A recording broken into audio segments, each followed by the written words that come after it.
Rekap alur cerita Euphoria musim 2 episode 1, Pesta Rumah Untuk Mati. Setelah lama menunggu, Euphoria season 2 akhirnya dirilis.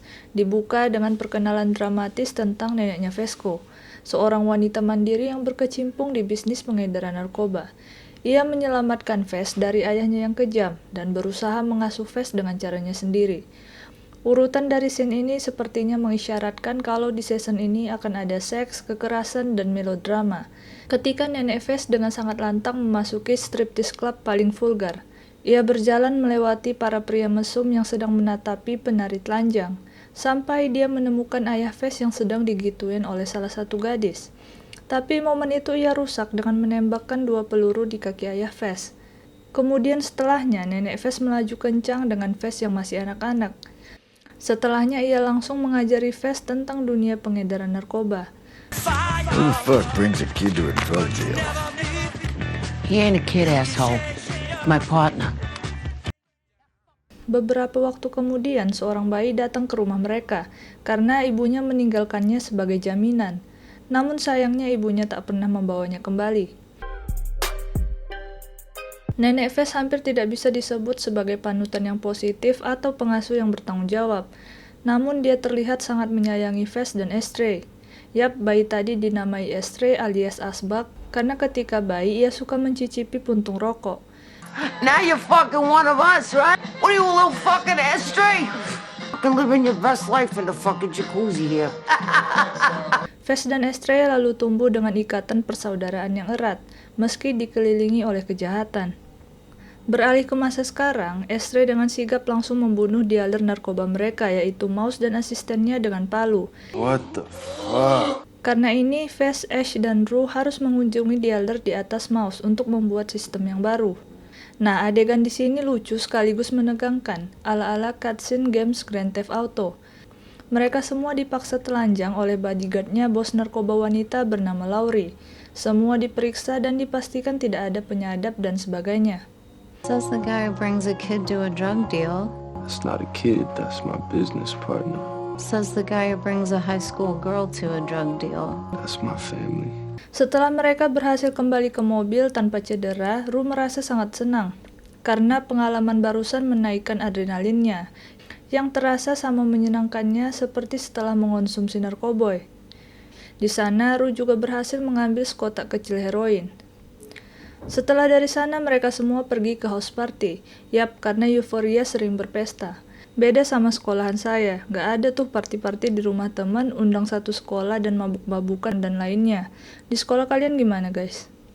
By the way, di pesta ini, Rue menciduk seorang pria bernama Elliot yang sedang memakai obat-obatan. Rue pun langsung join ikutan, dan segera mereka menjadi teman karena memiliki hobi buruk yang sama. Sementara itu, Maddie, Kat, dan Jules juga tiba di pesta. Mereka langsung ditanyai oleh Lexi tentang Casey yang dari tadi nggak terlihat. Ia khawatir dengan adiknya itu. Padahal, Casey sedang asik di kamar mandi dengan Ned. Yap, Ned bertemu dengan Casey di supermarket pom bensin dan menawarkannya ke pesta bersama. Di perjalanan, Ned meminum banyak sekali miras dan makin lama mobil itu melaju makin kencang. Hal ini membuat saya khawatir. Ya, walaupun Ned dan Casey bandel, kasihan juga kalau mereka tabrakan. Di sini Casey merasa tidak aman sekaligus terangsang. Sesampainya di pesta, mereka langsung meluapkannya di kamar mandi. Tapi sayangnya diganggu sama Maddie. Maddie datang di waktu yang tepat. Maddie terus-menerus menggedor pintu kamar mandi karena sudah kebelet. Casey jadi panik dan ketakutan. Kalau ketahuan, abis deh si Casey. Sementara Ned menutup mulutnya dan menyuruh Casey untuk tenang dan bersembunyi di bathtub. Akhirnya Ned keluar sendiri seolah-olah dia menggunakan kamar mandi karena mau buang air aja, dan terlihat tidak mencurigakan. Ned memang bangsat yang bisa mengendalikan kondisi tekanan tinggi. Lalu Maddie pun masuk kamar mandi dan pipis, tapi tisu toilet habis, jadi ia terpaksa memakai handuk kecil. Dan setelah memakainya, ia sembarangan melempar handuk itu ke bathtub, dan sayangnya tepat mendarat di wajah Casey. Casey masih harus bertahan sedikit lagi karena ternyata Travis datang menggoda Maddie di kamar mandi. Suasana bertambah menegangkan ketika Lexi terus menelpon Casey, yang membuat HP Casey bergetar. Dan Travis melihat ada seorang gadis di bathtub. Untungnya Maddie tidak ingin mengurusi gadis mabuk yang tertidur di bathtub, jadi Maddie pun mengajak Travis keluar untuk berdansa. Akhirnya Casey bisa keluar dengan tenang. Maddie dan Travis bergandengan. Mereka berjalan menuju lantai dansa, melewati Ned yang berhasil Maddie buat cemburu. Ned merasa tidak nyaman dengan perasaannya terhadap Maddie dan Casey. Ia pun terus-menerus menenggak miras. Kemudian Mickey mengajak Casey berbicara. Mereka sudah memutuskan untuk putus.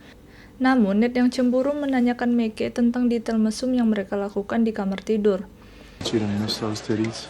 You dirty motherfucker. Oh, you wear a condom? Di sudut lain di pesta itu, Fez menikmati percakapan dengan Lexi. Mereka nyaman dengan satu sama lain.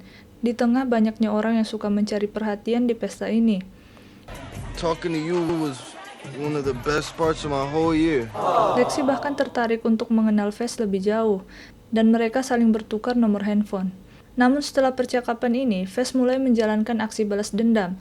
Di sini Lexi melihat sisi lain dari Fez, sisinya yang berbahaya. Di season 1, Ned secara anonim melaporkan pada polisi tentang Fez yang berdagang narkoba. Fez rupanya tidak melupakan kejadian ini begitu saja.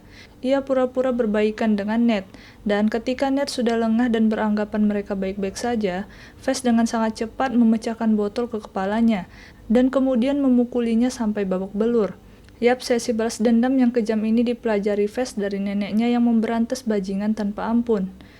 Di lain waktu, Rue akhirnya berbaikan dengan Jules. Rue berkata kalau ia kambuh saat Jules meninggalkannya. Setelah ini mereka berciuman, di tengah cahaya keemasan yang lembut. Yap, tapi tak berapa lama momen itu diinterupsi oleh kejadian mengerikan yang dilakukan oleh Fez. Rue berkata, "Bagaimana nasib Nate? Mari kita saksikan di episode 2 berikutnya." By the way, apa pendapat kamu tentang rekap alur Euphoria season 2 episode 1 ini? Let me know in the comment section below. Thanks for watching guys.